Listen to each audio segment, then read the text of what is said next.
Je viens de la campagne. Quand j'étais enfant, une fois par mois, nous nous rendions à la ville pour faire les grandes courses, dans un grand magasin. Toujours le même. Mon père semblait avoir une certaine fascination pour les grands magasins. L'idée était de passer dans tous les rayons. Quand je dis que c'était un grand magasin d'une grande ville, j'entends bien évidemment ce qui me paraissait être plus grand que chez nous, il y a près de 40 ans. Mais imaginez maintenant ce qu'est un grand magasin. Je ne sais pas trop, à dire vrai, je me sens bien incapable d'y entrer. J'ai bien essayé, voilà quelque temps, mais il semblerait que ma notion de grand dépasse tout ce que je peux imaginer en termes de magasin. Et cela me fait beaucoup rire de transposer ces quelques souvenirs à aujourd'hui.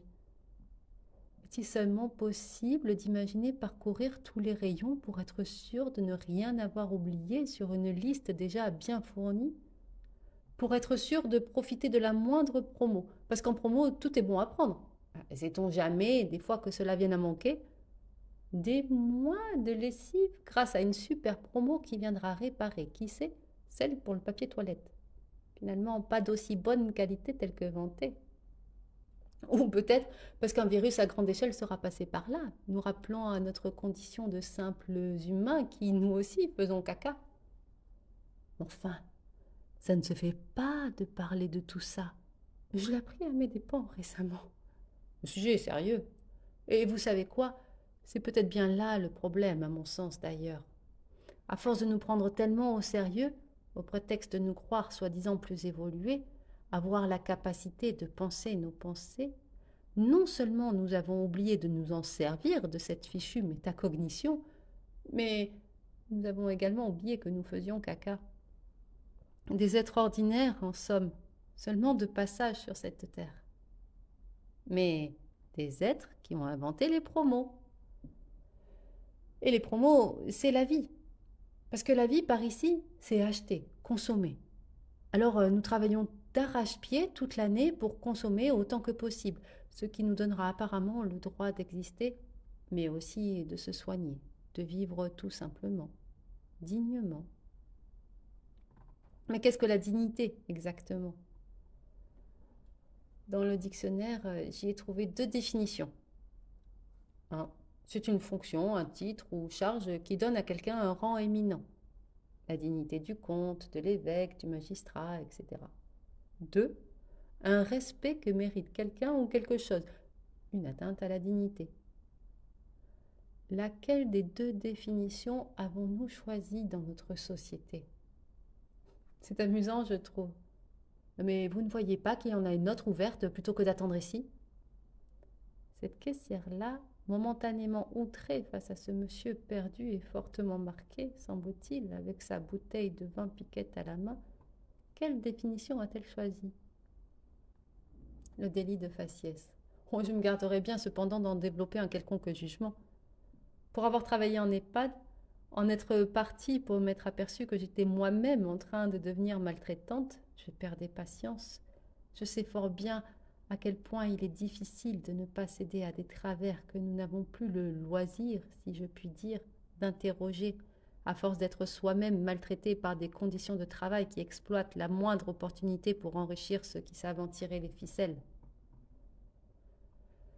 Mais c'est aussi la même chose dans l'autre sens, vous savez, quand on a décidé de bien faire. Il reste difficile de déconstruire en soi ses croyances, la prégnance de ces fichues étiquettes. Cela m'est arrivé il n'y a encore pas si longtemps. Alors que je m'asseyais avec plaisir sur l'herbe pour partager un temps avec ce Jean qui chantait pour s'exprimer, une canette de bière à la main, la moitié des dents en moins. Je partais allègrement dans mes beaux discours contre l'injustice quand il m'a stoppé net dans mon élan. Eh, je ne suis plus à la rue, j'ai un travail maintenant. Je me suis sentie très bête un instant. Puis nous en avons beaucoup ri. Nous avons pris un temps pour nous moquer de nous-mêmes, de nos biais. C'était réjouissant, nourrissant et épuisant aussi. J'adore échanger avec vous tous, mais pas trop longtemps. J'ai besoin de beaucoup de solitude et de silence, de temps pour mieux revenir vers vous, rire avec vous. Rire de nous prendre tant au sérieux. Quelle importance nous sommes-nous tant donnés pour nous reconnaître le droit d'être dignes d'exister. digne d'exister selon ce que l'on a, mais plus selon ce que l'on est. Et en même temps, il est difficile de faire autrement dans une société où le soin est de plus en plus conditionné au statut social, aux ressources, à l'utilité. Je le sais bien, je suis considérée comme une handicapée. Et c'est vrai, je ne peux le nier. Je me sens vraiment handicapée souvent, même si ça ne se voit pas, comme 80% des handicaps déclarés. Et comme ça ne se voit pas, ils sont dits invisibles. Je souffrirai d'un handicap invisible. Bon, en vrai, qu'il soit visible ou pas, on souffre surtout de la considération du handicap. Mais je ne peux parler que pour le mien, même si je lis sur celui des autres qui dénoncent le traitement qui nous est réservé, aux premiers concernés, mais plus largement à la société dans son entièreté. Et à ce titre, je ne peux que vous recommander le livre d'Elisa Rojas sur le sujet. Pour mourir, tapez 1. J'adore le titre. Jamais rien pour nous sans nous, paraît-il. Mais concernant cette fichue loi sur le droit à mourir, nous serions trop concernés pour parler de façon éclairée. Je me demande quand même, quand il s'agit de réfléchir sur la qualité de l'alimentation, par exemple, la question se pose-t-elle de savoir qui est trop concerné pour en parler? Bon, toujours est-il que mon handicap est donc invisible. Mais invisible aux yeux de qui? De saint Thomas? Moi, je ne crois que ce que je vois, comme saint Thomas. C'est donc bien que cela n'existe pas s'il ne se voit pas. Le reste ne serait qu'affaire de bonne volonté, de bon sens, j'imagine. Alors, de nouveau, je suis allée interroger le dictionnaire. Qu'est-ce que le bon sens? C'est une capacité de bien juger, sans passion, d'une situation ou de ce qu'il est raisonnable de faire, compte tenu des circonstances. Faire appel à sa raison, donc, sans passion. Autrement dit, sans se laisser dominer par nos émotions. Sauf que, d'après mes quelques observations, nous évoluons dans une société qui nous martèle sans cesse que la raison vaut bien mieux que l'émotion, qu'il n'est pas de bon ton de les exposer, de les exprimer. Alors nous tous, toujours pour mieux nous intégrer, prendre notre place, nous avons fini par les refouler, nous en couper de ces émotions. Et en particulier de celles qui sont encore trop souvent considérées par le business du dev perso comme négatives. La peur, par exemple, serait une émotion négative. Mais si les pierres à feu n'avaient pas eu peur de ce soudain bruissement dans les fourrés, comment auraient-ils pu activer leur raison pour ne pas finir en goûter pour le lion des cavernes? Il ne s'agit très certainement pas de nous laisser régir par nos émotions, mais bien de savoir suffisamment les écouter pour nous guider. Mais si celles-ci, la peur, la tristesse, la colère, tout ça, sont considérées comme négatives aux yeux de cette société, alors comment faire autrement que de nous en couper, simplement pour nous donner le droit d'exister, d'avoir notre place dans ce monde que nous avons construit? Ce n'est donc pas, à mon sens, de l'idiotie, mais bien de la survie. Étouffer pour exister. Seulement, quand on les étouffe, ces émotions, elles s'ancrent dans notre corps pour se transformer en quelque chose de plus explosif, comme les troubles du comportement par exemple, ou de plus sournois, comme les addictions, mais aussi cette volonté d'écraser l'autre pour se croire meilleur que lui, plus fort. Tout dépend de la place que nous occupons dans cette société.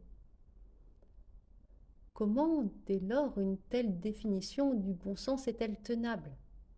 Encore plus quand on détient le pouvoir d'écrire les lois ou de les faire respecter. Les émotions, étymologiquement en latin, c'est le mouvement de la vie. Mais quand ce mouvement est interdit, alors il s'accumule et finit inévitablement par ressortir d'une manière ou d'une autre. Et ce que l'esprit ne peut exprimer, le corps le retranscrit. Un autre livre d'ailleurs, que je ne peux que chaleureusement vous recommander à cet effet, Le mythe de la normalité, le traumatisme, la maladie et la guérison dans une culture toxique, du docteur Gabor Maté. Il suffit de systématiquement nous considérer comme défaillants dès lors que quelque chose en nous n'irait pas, soi-disant. Nous ne faisons que tenter de nous adapter à cette société qui peut nous vendre en pharmacie d'ailleurs des pilules naturelles pour nous aider à mieux résister au stress. Mieux résister au stress. La vie telle que ce système l'a créée est un stress permanent. Et nous, pauvres humains que nous sommes, nous serions incapables d'y résister. C'est bien pour cela que ces fichues pilules existent, n'est-ce pas? Ce n'est pas faute d'essayer pourtant. La preuve, nous, Français, sommes les champions d'Europe de consommation de psychotropes. Et en dehors, nous avons aussi, bien évidemment, l'alcool, les stupéfiants en tout genre, pour nous couper un temps de tout ce que nous ne pouvons plus gérer, ou nous énergiser tellement que cela nous donne l'illusion que nous sommes des surhommes, nous permettant au passage de mépriser ceux qui n'y arrivent pas. La vie ici-bas serait un combat. C'est bien d'ailleurs pour cela qu'il faut la gagner, non?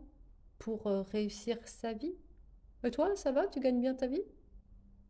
Mais si donc la vie est un combat, où la dignité d'exister se mérite, où l'accès aux chances et aux droits, mais aussi aux soins, est conditionné à la liberté de posséder, pourquoi nombre d'entre nous, reconnus comme malades, handicapés, nous plaignons-nous d'une loi qui nous offrirait le droit à mourir dignement? Répondez-moi, en quoi cela peut-il être un choix libre et éclairé de vouloir mourir pour quitter une société qui nous considère comme des boulets?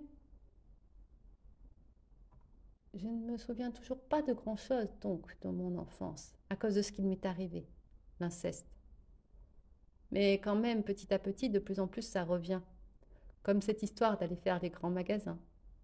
Et pour nous y rendre, c'était toujours le même trajet. Toujours à la même place dans cette voiture qui me donnait la nausée, j'étais. Mais malgré tout, je retrouvais toujours avec plaisir sur la route ce grand chêne, seul, perdu au milieu d'un champ. Il me réconfortait. Je m'identifiais à lui. Et c'est encore plus vrai aujourd'hui, n'est-ce pas?